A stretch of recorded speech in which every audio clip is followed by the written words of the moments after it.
and not go down to the ground floor.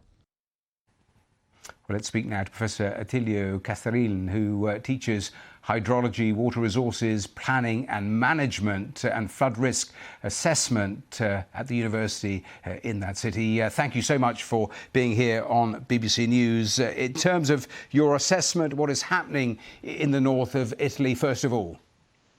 Well, thank you a lot for inviting me. It's a tragedy, a catastrophe. It's mainly due to a cyclonic disturbance that is bringing huge warm air masses clashing into our Apennines. This produces a large amount of rainfall, as you correctly said in the introduction. And the event for my district is basically unprecedented since the establishment of the rain gauging monitoring system of the region. So we have to go back 70 years, but we cannot find anything similar in spring in terms of spatial extent and in terms of time persistent. So unprecedented. Unprecedented. Why do you think it is happening then? Oh, it is very clear why. Because of this cyclone that is bringing from the south warm and very moisty air masses. And this is simultaneously generating a storm surge, a severe one, along the coast.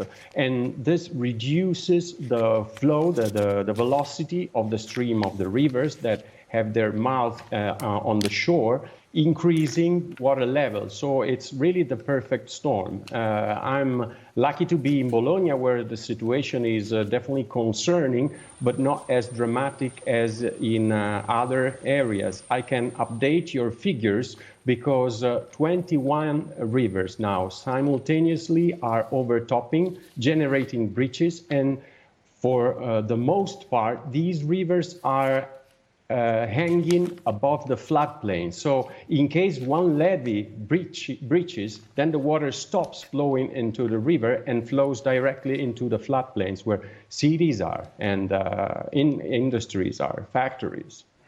And we're watching, as you're speaking, the rescue efforts that have been going on. We know so many people still trapped. We know so many people have been evacuated, so many people without electricity. In terms of the authorities, though, themselves, if we are seeing more extreme weather events, what do they need to do to make you better prepared?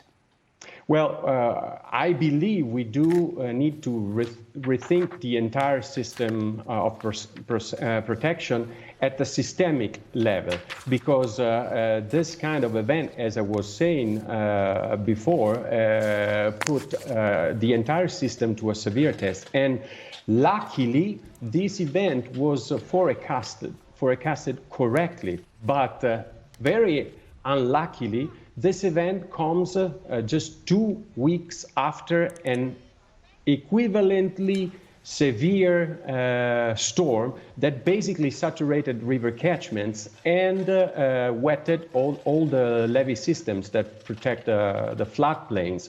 So basically, if we couple these two events in 15 days, but in reality, in 36 plus 48 hours, we have recorded the amount of rainfall that normally falls for half of the year, meaning that we had in 4 days half of the rainfall we have normally on a normal year, hydrologically speaking. So very difficult situation.